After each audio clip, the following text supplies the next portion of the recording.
Nigerians have fears. You have the federal character, you have the issues, you have the shares that will come in. Well, two things I'd like us to look at. One, with the new NNPC, are they still compelled to uphold the federal character policy?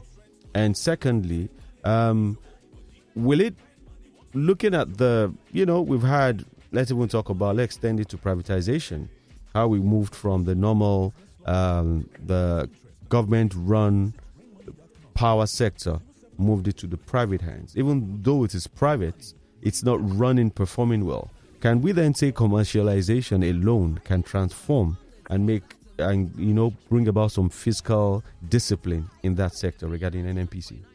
Thank you, Kayode. Let me help the comrade. Yeah. What he didn't want to say.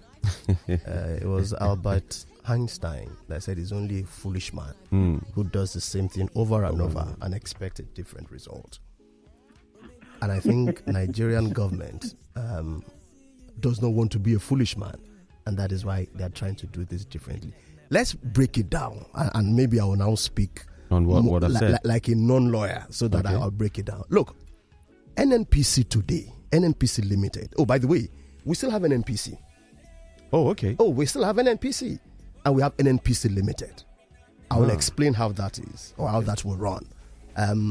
NNPC is going to be on at least, at the minimum, until next year, February. And that is even subject to where the Minister of Finance and Petroleum are able to dissipate the assets using NNPC Limited as an agent to deal with those assets. That's all right. But breaking it down to NNPC Limited itself, the owners of NNPC Limited today are you and I. But we don't have shares in it. We do. So the 100% shares of NNPC is held by federal government, by state government, and local government. That is what is called the federation. So the 100% is held by the federation. So ministers of petroleum and finance are holding it in trust for us. That's one point. The second point I'm excited about, and this is looking at it purely commercially. Okay.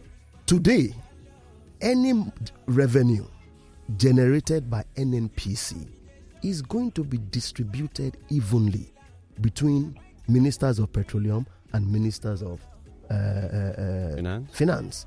100%. And they are holding it on behalf of the federation. But it doesn't stop there. When NNPC now generates profit, listen, when NNPC generates profit, because those shares have been paid for, all the JV assets, all the PSC assets that were moved to NNPC, they moved them on July 2nd. Because those shares, you must pay for it. What the law says is they must be fully paid for.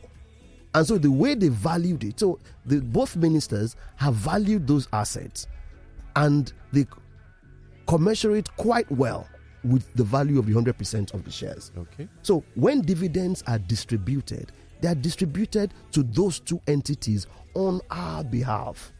Now, that same entity we're talking about is no longer subjected to the Public Procurement Act and the Fiscal Responsibilities Act. It's now a private... It is a private, and it's going to be running like a private entity. Okay. Now, he's now going to be subjected to higher scrutiny, higher international scrutiny. And I must say that the current GMD, we're lucky to have him, Mele Kyari. Oh, really? He's not your typical civil servant. Well, he's had issues with under remittance, under recovery. Under recovery, yes. Recovery issue has been... Under recovery is like a Siamese twins of oil and gas sector. In Nigeria or globally? Nigeria. Well, in Nigeria and in some other African countries that are producing. Uganda, for example. So, under recovery issues is not peculiar to us. And this is a man who has grown through the ranks, not in corruption, but is one of the few. I know them quite well, and I can tell you the people who should and who should not be. Mele Kyari is one of the few hands in NNPC that Nigeria is lucky to have. He understands the technical bit of it, he understands the commercial bit of it, and he has unquestionable integrity and character. His own focus is just to make money for the country. That's all.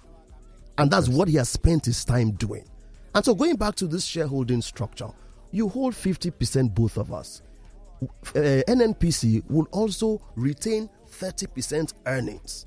Now, those assets that government has transferred to NNPC, when NNPC starts running them, the monies made from it, and how does it run them? Let's just also break it down. Okay, before they lift oil. Yeah, okay, go ahead. So you lift oil from those oil assets, commensurate to what your holding is in, and then you sell.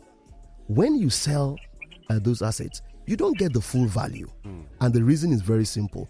Because for the PSCs, your counterparty would have funded exploration and production. So they take back money in terms of cost oil, and all those things are still there. But NNPC still takes 80%. So there's 80-20%. But many have argued that what is there in 80% that you are taking? Because they've depleted what that revenue is. Should be, yeah. But whether we like it or not, this whatever the revenue is goes back.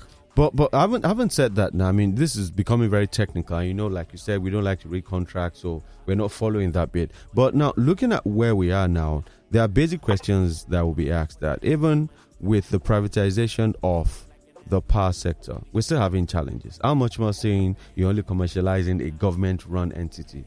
How responsible would they be? If they're not bound by the set procurement act and all that, what about the federal character? Can they do anything they want now? Can they employ anybody? That's one. Then secondly, the man we have there now, in order to gain the trust of the public, is it worthy to consider removing him and having fresh hands? Because I've heard people say things like the Minister for Petroleum is still involved. These are people that are mismanaging government funds and all that. How does that play?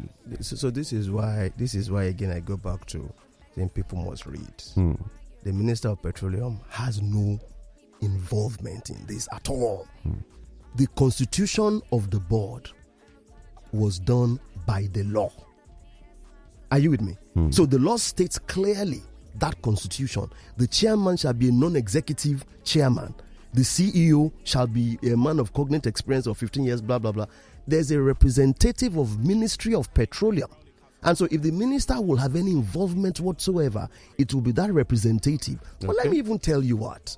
This is pending when shareholders come to take over those shares. And so Mele Kyari, as I've said, is probably the next best thing that's happened to the Nigerian oil sector today.